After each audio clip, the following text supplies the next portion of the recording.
Nikola Jokic versus Joel Embiid, one of the biggest NBA MVP battles of all time. Let's get into it.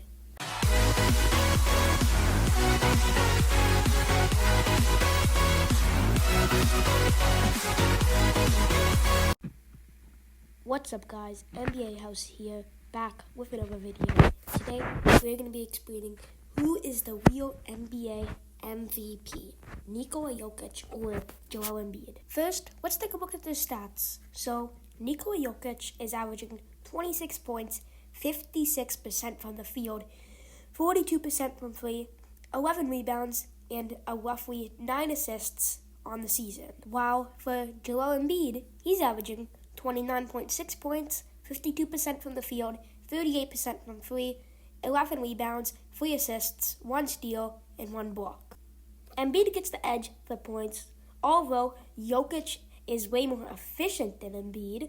Embiid gets to the free throw line over twice as many times that Jokic does, because Embiid is more of a slasher, a finisher, and an aggressive player that wants to get to the rim and gets to the free throw line whenever he sees an opening where he can.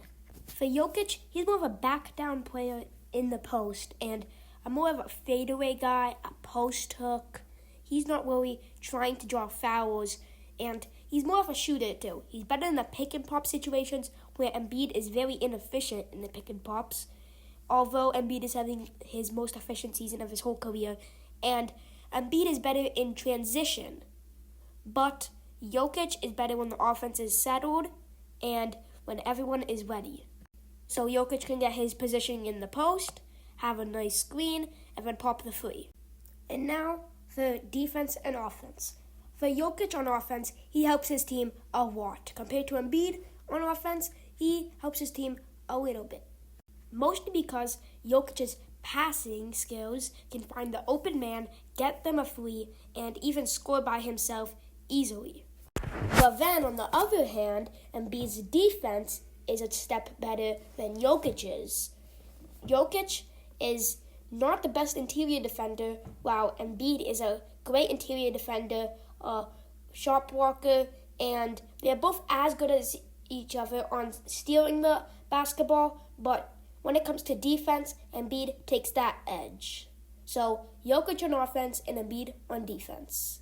But Jokic is still a really good defender, and Embiid is still really good on offense. They are both good, but they're each better at something else. While they have completely different play styles, besides being in the post most of the time, Embiid is way more athletic than Jokic, but Jokic is more of an IQ player. He has really high IQ and a pass vision with the basketball and sees his open teammates, which allows him to have average 6 more assists per game than Joel Embiid. And now we take the injuries into place. Embiid had the number 1 odds of landing the MVP this season before he got injured against the Washington Wizards. And since then, Jokic has been performing great and his MVP odds have went up. But then Embiid gets the edge on the team's record because Embiid's team, the Philadelphia 76ers, have a better record and are a number 1 seed, while the Nuggets have a slightly worse record, but they're in the number 5 seed because they're in the Western Conference, which is a very tough conference to be in. Jokic's odds also go up now because the injury of Jamal Murray, which allows him to have way more possessions with the ball on offense and defending the forward position in the paint on offense, because sometimes Murray will switch on offense and go to the paint and switch to the forward. But mostly Jamal Murray's injury affects Jokic on offense, because now this is meaning on offense he's going to be having way more touches with the ball, and his team, it's not going to do as good because Jamal Murray is their second best player, but Jokic will be getting the ball a lot more, and he has a higher chance for getting MVP this season. Now, let's look at the per 36 numbers. So, for the per 36 per game numbers, Embiid is leading the way on offense, and once again, you can see the free throw attempts right here. Embiid is taking 13 free throws a game, while Jokic is taking 5. On less efficiency, shooting 52%, while Jokic is shooting 56%, and Jokic better efficiency from the three-point line. And on the other hand, Jokic is leading on offense for assist numbers with 9 assists per game, while Embiid is averaging 3.5 per 36. They're both as good as each other from the charity strike, averaging both 85% from there.